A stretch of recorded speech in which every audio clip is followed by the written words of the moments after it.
Este dice Araçariguama, lo que es lo mismo, un pequeño poblado cerca de São Roque, dentro del estado de Sao Paulo, en Brasil. Una fecha, 5 de marzo, 1946, y una franja horaria, las 10 de la noche. Es la historia de un pescador brasileño, un hombre absolutamente anónimo, pobre de solemnidad, y que desde luego no pensaba pasar a la posteridad, envuelto en un expediente dentro de un caso límite. Su nombre, João Prestes, 44 años.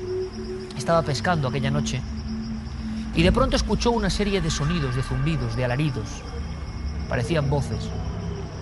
No era la primera vez ni sería la última que en ese bosque cercano al río Tieté se escuchaban cosas que parecían de otro mundo, de la leyenda antigua, de lo que contaban los ancianos.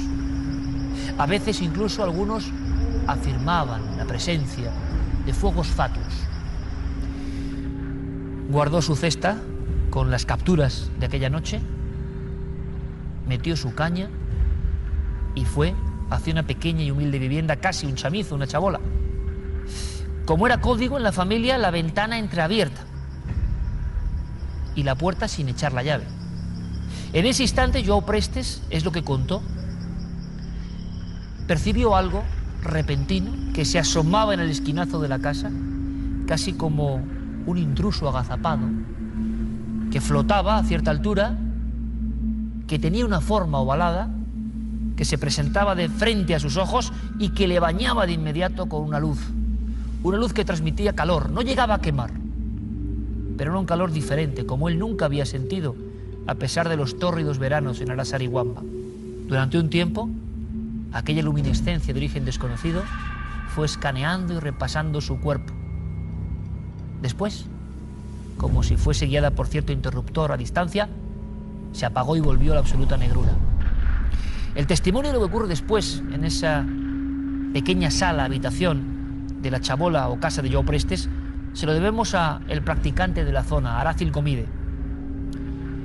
Llegó allí y observó a un hombre que tenía un extraño aspecto, los ojos desorbitados, muy abiertos, y repitiendo constantemente unas mismas palabras, como una cinta que se hubiera roto repentinamente. Esas palabras las recordaba muy bien el entonces joven practicante. Eran: no es culpa de nadie, no es culpa de nadie. Esto es una cosa de otro mundo. Su esposa le cogió los cabellos y comprobó que João iba perdiendo todo el pelo, a matojos. Él, como hipnotizado, como anestesiado, solo repetía una extraña historia que poco a poco se iba haciendo trabada, como si las palabras no saliesen con fluidez de la boca. Algo pasaba en la lengua. Acto seguido, un sarpullido, unas quemaduras rodean todos los labios. El médico ordena que se abra la camisa y es cuando llega la primera gran sorpresa.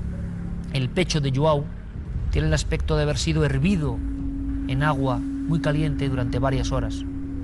Es un aspecto que nunca podrán olvidar los allí presentes, como carne cocida o asada del cerdo. Pero João no siente dolor. Él simplemente sigue diciendo aquello de: es cosa de otro mundo. Las uñas se caen al suelo de madera de la habitación y en un momento dado hasta las orejas y la propia nariz se deslizan por la cara. Una cara que ya solo tiene la expresión increíble del miedo. Todavía, con sonidos guturales, puede seguir contando a quien quiera escuchar la extraña historia de su encuentro con la luz.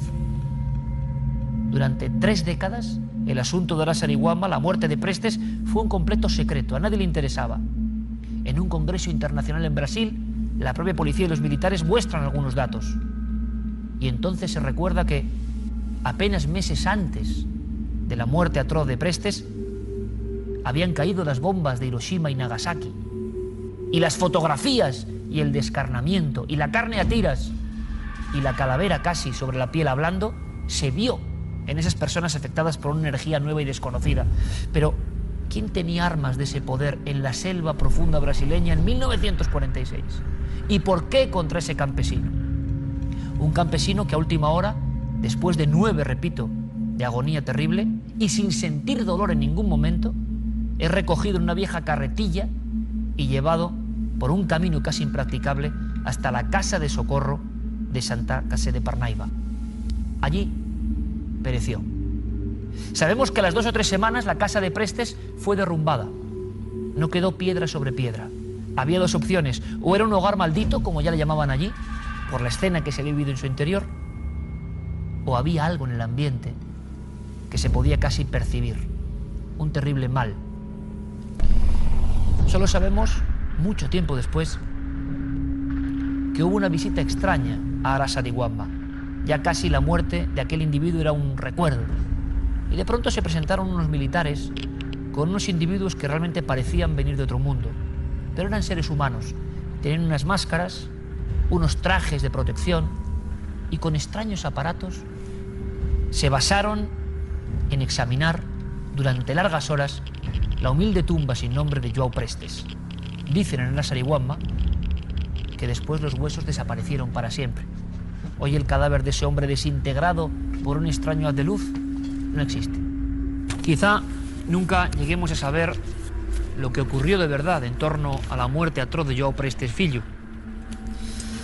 Pero estos casos límite obligan a una profunda reflexión. Si realmente hay una actividad extrahumana que en ocasiones conecta con nosotros, otra realidad desconocida, incluso para hacernos daño, ¿por qué no? O está ahí la sombra terrible del ser humano, maligno en muchas ocasiones, jugando con cobayas de su misma especie. Y otra última cosa que no deja de ser importante: ¿por qué muchas autoridades prefieren que sigamos pensando en otras muchas historias?